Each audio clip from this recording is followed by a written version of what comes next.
أسس بالعربي.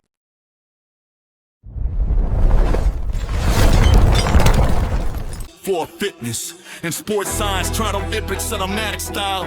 Strong, dirty drums, deep bass, motivational energy, modern electronic elements, 8 seconds duration, dramatic build up and carnival ending.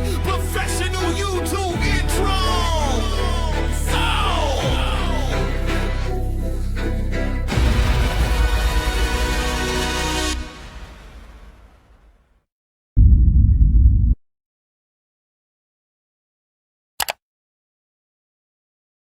المرونة.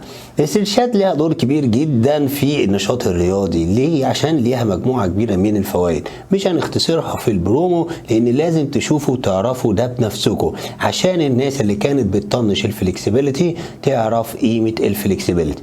هناخد هنا في شابتر 10 describe the benefits of flexibility training، وبعد ما نشرحها هنعرف ايه هي الاكيوت variable for flexibility training. ودي ببساطة جدا ان في متغيرات كده لازم نخلي بالنا منها زي ما خدناها في التمارين اللي قبل كده، زي ايه؟ المده بتاعت الاستريتش، الانتنسيتي، الشده بتاعته، الحاجات دي كلها لازم نكون عارفينها. بنتنفس ولا بنكتب نفسنا، شويه حاجات كده هتبقى معلومات قيمه جدا، خليكم معانا هتفيدكم. ثالث حاجه معانا explain the difference between static والديناميك ستريتش، يعني نعرف ايه الفرق ما بين الاستاتيك والديناميك ستريتش، لان بصراحه كل حاجه فيهم بتتعمل في وقت معين. يعني قبل التمرين تمارين الديناميك ستريتشنج، بعد التمرين بتكون تمارين الاستاتيك ستريتشنج. دي ليها مميزات ودي ليها مميزات، وده اللي احنا هنشوفه مع بعض. يلا بينا نبدا شابتر 10 في سي بي تي بالعربي والاصدار العاشر والفلكسبيليتي.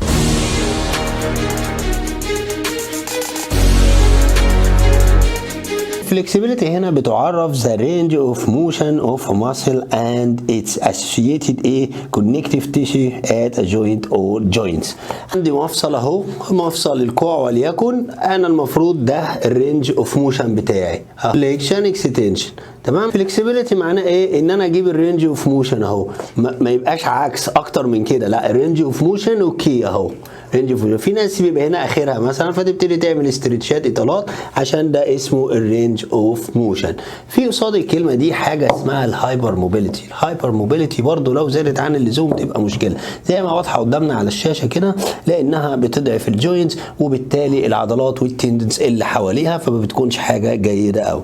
لكن بعض الالعاب بتتطلب بعض الموبيليتي زي العاب الباليه والعاب الجيمناستكس وكده، بس اغلب الابحاث قالت ان الناس ديت بعد سن 50 و60 لازم يقعدوا على كرسي متحرك، لان اغلب الجوينتس بتاعتها بعد ما بتكون خلاص بطلنا الكلام ده وهي واخد هايبر موبيليتي معينه، فبالتالي ما بتقدرش تشيل وزن الجسم في السن دوت. بس ما علينا، تعالوا نركز في الصفحه اللي احنا فيها هنا.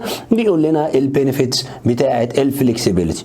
اول حاجه بيقول لك امبروف ار او ام اللي هو امبروف رينج اوف موشن زي ما احنا قلنا، وامبروف بوستر. البوستر يا جماعه زي ما احنا قلنا جسم الانسان عضلات من قدام وعضلات من ورا. نفترض عضلات من ورا هنا دي قد عضلات من قدام، فبالتالي البوستر تلاقيه واقف هنا مقاوم. لو عضله اقل من عضله يحصل ايه؟ التقوس. ومتهيألي احنا خدنا ده في الماسكول سكيلتال ديفيجن في الشابترات اللي فاتت، اللي بدأ ينسى يلحق يراجع. وامبروف بالانس، طبعا هيحصل توازن طالما العضلات اللي قدام هي. أسس بالعربي.